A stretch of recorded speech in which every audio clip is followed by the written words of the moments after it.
Assalamualaikum warahmatullahi wabarakatuh, teman-teman semuanya yang cukup heboh di TikTok. Ini luar biasa ya, karena qadarullah yang terkait adalah orang yang saya juga pernah ketemu dan juga kenal gitu ya. Seorang ustadz, yaitu Ustadz Ebit Law, yang sudah masyhur dengan cara pergerakannya menjamah teman-teman yang ada di jalanan. Dan juga Mondi, seorang punkers yang terakhir waktu episode sini beliau sudah berhijab dan juga berhijrah. Tapi dari cuplikan berita yang viral barusan kita lihat, kayaknya kebetulan hari ini saya mengajak beberapa orang-orang dekat Mondi yang mungkin mereka lebih paham Mondi lah dibanding saya gitu ya. Saya mungkin akan kenalin satu-satu ya. Yang pertama itu Bang Jet sebagai ketua Bang Hidayah. Bang Hidayah itu di mana? Di pusat di Tangerang. Di pusat Tangerang. Dan juga Bang Ipai. Bang Ipai. Wakil ketua Bang Hidayah. Hidayah. Nah, yang sebelahnya nih yang angker nih, siapa namanya? Bang Belo, Bang Belo, anggota dari Pang Hidayah. Anggota Pang Hidayah, dan beliau juga adalah mantan suami dari Mondi Tata. Alhamdulillah sekarang sudah ada kontak kita dengan Ustadz Dery Sulaiman. Ya. Alhamdulillah beliau dalam proses Mondi ketika dikenalkan dengan Ustadz Ebit Law, kemudian prosesnya kembali ke Malaysia dan berubah berhijab segala macam. Itu ada beliau di proses ini. Nah, kemudian ketika ada berita terbaru, beliau juga jadi ikut serta dalam mengklarifikasi ini gitu. Makanya kita tanya langsung sama Ustadz Dery. Assalamualaikum Ustadz. Assalamualaikum. Ustadz, Apa kabar semua? alhamdulillah. Alhamdulillah. Hidayah ya? Iya. Insyaallah. Bang Hidayah, antum mau tahu ya, Bang Hidayah ini anak-anak pang di Tangerang tapi bikin pengajian nih. Masya Allah. Semoga Allah beri semua hidayah, amin. Amin, amin, amin.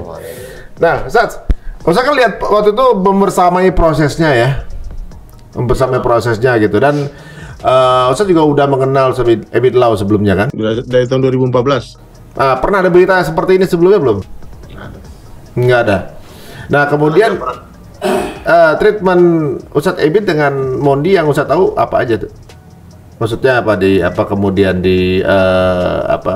kan diberikan modal, kemudian Jadi bismillahirrahmanirrahim, Bang Ari, sebetulnya saya sudah bilang kemarin di live Instagram bersama teman-teman Pang Hidayah, setelah klarifikasi nomor itu asli, saya akan close untuk berbicara tentang ini di sosial media. Tapi ini via Zoom, dan saya pun mau menjelaskan sedikit saja tentang keterlibatan saya dengan kasus ini. Nah, jadi sebetulnya yang menelpon saya pertama kali itu ya Mondi dari Malaysia. Dia telepon saya pakai nomor dia. Saya pikir dia yang mau ngomong. Ternyata ada orang laki-laki yang tidak pernah saya kenal, nggak tahu namanya siapa. Tiba-tiba tanpa perkenalan diri, dia cuma Mondi bilang ini ada yang mau bicara. Nah, siapa namanya? Saya malas sebut namanya.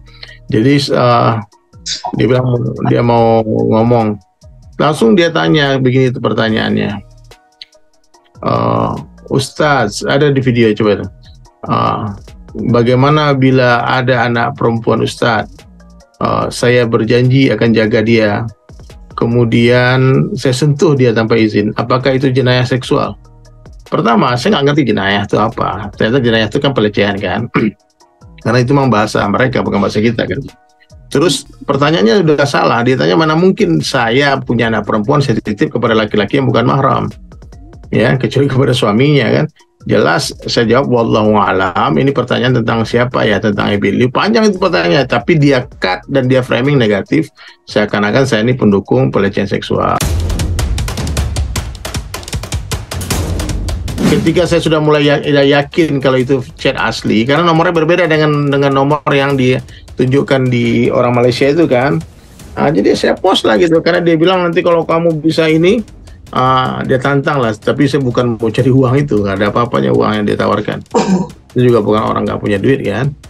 Jadi saya bilang, saya lihat kan ini chatnya. Tapi itu jadi persoalan. Sampai saya ditelepon sama teman saya, salah satu orang penting lah di Malaysia. Tak usah dilayan Ustadz, banyak fitnah, banyak ini semua. Ahsan Ustadz, hapus saja.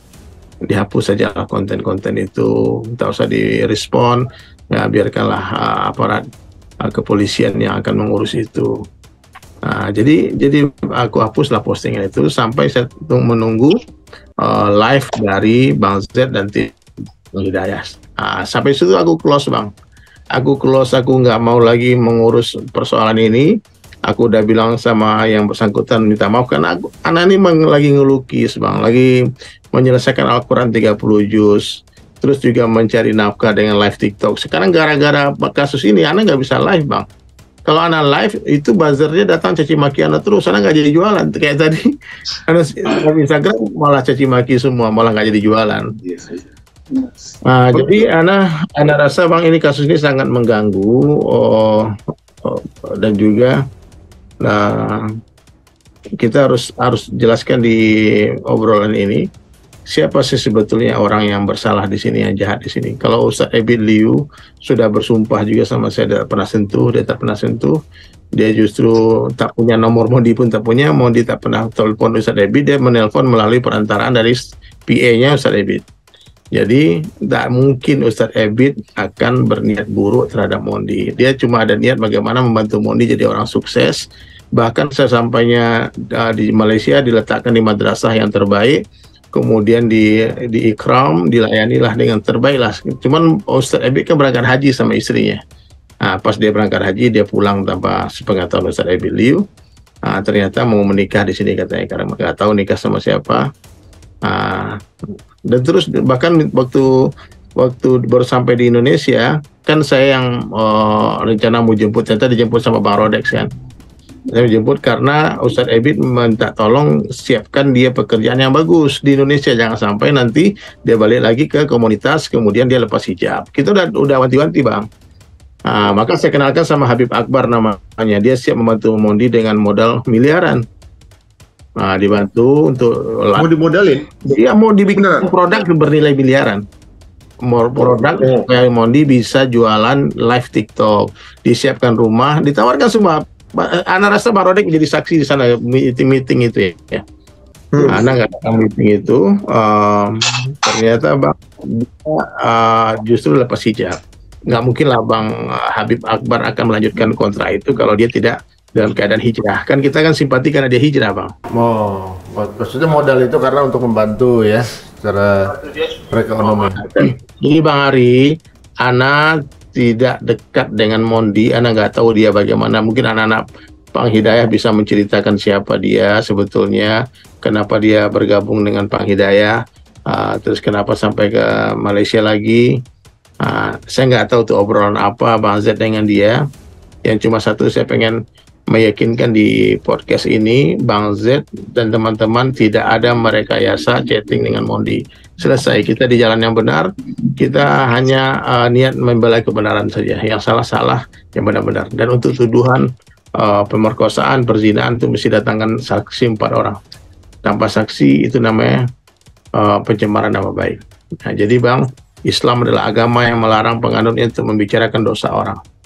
Membicarakan dosa orang itu mesti di tempat yang benar, di mahkamah, di pengadilan. Tapi kalau membicarakan dosa orang di majelis-majelis yang tidak penting, apalagi di podcast kan, itu gibah kalau benar. Kalau tidak benar itu fitnah. Dua-duanya salah. Jadi ahsan ya kita sekarang di podcast ini lebih baik ya memikirkan bagaimana semua kembali ke jalan Allah. Semua kalau salah minta maaf. Kalau cabut laporan ke polisian dan minta tolong juga dari pihak sana untuk mencabut laporan, selesaikan secara kekeluargaan. Kalau ini memang semata-mata hanya karena dunia, karena uang, ya udahlah, kita juga bisa kasih uang. Ya, Bang Ari juga bisa kasih uang. Saya rasa orang Islam di Indonesia juga nggak kalah kaya gitu dengan teman-teman di Malaysia. Jadi coba pikirkan gimana cara memulangkan Mondi nih. Itu aja. Emang nggak bisa pulang karena masih tersangkut dengan adanya laporan itu? Ya nggak apa-apa Bang. Yang penting Bang, Ana tidak akan bikin konten lagi tentang kasus ini. Ini karena saya diminta untuk memberikan klarifikasi. Saya jelaskan bahwasanya menurut saya Ustadz Ebit Liu tidak bersalah. Kasus ini ya, kalau kasus lain saya nggak ikut-ikut lah. Kasus ini kenapa? Karena saya ikut terlibat dalam proses memasang hijab dan melepas hijab itu. Dia melepas, kemudian dia kabur ke Malaysia. Karena dia mengirimkan video sebelum dia kabur itu, anak dia pengen jumpa Ustadz Billy. Kalau udah gede pengen jadi Ustadz Billy,